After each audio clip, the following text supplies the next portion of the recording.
Hope everyone's doing well. This is Jay from J&D's Retirement Journey. The stock market's been in the toilet, guys. It's been a rough month in September. The S&P was down 4.87%, almost 5%. Year to date, the good news is still up 11.68%, so that is great. As of Friday, October 6th at 8:30, the new jobs report was released, and it was basically out of this world. It was great. They were expecting 170,000 new jobs. They got 336,000 jobs. So the economy is going strong despite higher interest rates, union strikes, and all the craziness in Washington. The market probably has like another month of this craziness, I'm thinking, or at least to the end of the year, because we got another month of this debt ceiling nonsense going on. I guess it's the new deadline is November 17th, so let's see what they do in Washington. But this tight labor market will put upward pressure on wages and keep prices high, which is not good for our interest rates. The only bright spot, oil's come down from a high of it was close to 94. It's down to 82 as of today. The treasury yield's not helping really the stocks out. People are running for treasury T-bills of 5.3% and no risk. There's a 44% chance rates will go up this year per CME Trader, but they're also saying that the rates will probably stay higher into 2024 because the economy is doing so well, the job market. But what I'm doing is I'm taking advantage. I remember this quote from Warren Buffett: when things when there's fear in the market, you should be out there buying, and that's what I'm doing. I'm buying good quality companies, good quality funds. I'm gonna show you 3 funds that I'm cost averaging in. I'm not going crazy, and I'm buying it all in one shot because the market keeps dropping. Who the hell knows when it's gonna turn around? It probably has more to drop. So you have to be careful. Talk with your financial planner. I am not a financial planner. I'm just telling you what me and my wife are doing. We're long-term investors. We're buying dividend stocks, and our goal is to get to $20,000 in dividends in 2 to 3 years. That's what we're shooting for. Right now, we're getting close to 16,000. But do your research, guys. It's pretty rough out there, but I'm thinking it's a great time to buy. If you're enjoying this video and this content gives you value, please hit that subscribe button and that thumbs up button. I'm going to go into the 3 funds I'm actively buying now, cost averaging in more due to this downturn in the markets here. I'm buying some Schwab S&P 500 fund. The symbol is SWPPX. It basically invests in the S&P 500 index. That's all it does, Invest 80% of assets according to this. All this information is right off the Charles Schwab website. Any broker, you could get all this type of research info out of. I'm also putting money in JEPQ. Basically, I love these dividends, The investment seeks a current income while maintaining prospects for capital appreciation. The fund seeks to achieve this objective by creating an actively managed portfolio of equity securities, significantly of those included in the fund's primary benchmark, which is the NASDAQ 100 index. Then we shoot over to SCHD. The famous SCHD, it invests in the total return of the Dow Jones U.S. Dividend 100 index. The goal of this fund generally invests in stocks that are included in the index.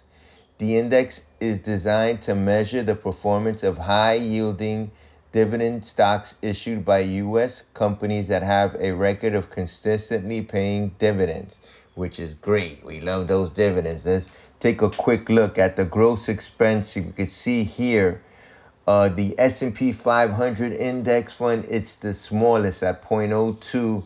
Then you got JEPQ a little higher at 0.35 and SCHD 0.06. That means 0.06 for every $10,000 invested. you're going to get hit with a $6 fee. That's what they're going to take out of the fund for that. The closing price here looks like $66 for the S&P 500, $46.54 for JEPQ, and SCHD is under 70. Wow, it's a good deal at 69.21, and it might even go lower. The dividend yields, that's what I love this stuff. The S&P 500 pays annually at 1.46. You got a monthly dividend payer in JEPQ at 11.8, and a quarterly payment by SCHD. We just got it a week or two ago for 3.7. And basically, these do not have any minimums. The S&P 500 and Schwab, you could buy fractional shares, but JEPQ and SCHD, these EFTs, you have to buy by the share. As we go over to see what the analysts are saying. And for the S&P 500, it's the overall rating is 5 stars. JEPQ has only been around for a year, so it really has no ratings yet from Morningstar. And SCHD is another 5-star rated fund. So these are all great funds. And as we look to see what they've done over 10 years, it looks like JEPQ, it's really a year. It's up like a $10,000 investment. You would have been up, according to this, like almost 12 and change. Then you got the S&P 500. Then you got SCHD on the bottom. So it's always good to diversify. All these funds usually have hundreds of companies in, large companies in. We're going to go over the portfolio in a few slides down the road here. But here you could see what these funds have done for the last 10 years. But like I said, JEPQ is only a year, which it had a great year last year. As you just basically take a quick look, you can see what it's done over the years. As we shoot over to the total assets and the holdings, here you can see when you're buying an S&P 500 fund, like you see 503 companies, JEPQ 90 companies, SCHD 104. So you're pretty well diversified, which is great. But they're all in stock. So if you want to, get some bond, you would have to probably get some bond funds. But these are all in stocks, high quality companies. As you can see here, the top 10 holdings. We could go down the list. A lot of them are replicated here. You got Apple, Microsoft, Amazon, Nvidia, Google C, Google A, Tesla, Meta, Berkshire Hathaway, and Exxon. That's on the S&P 500, and you got a lot of the same ones as you shoot over to JEPQ, but they also do options, so you got to look at these options they have here for Nvidia and stuff. SCHD, top quality companies here, and it makes up in most of these funds 30%, the top 10. For the S&P, JEPQ is almost 50, and SCHD is 40. You got Amgen for SCHD, AbbVie, Chevron, Pfizer, Pepsi, Merck, Broadcom, Texas Instruments, Coca-Cola, and Cisco.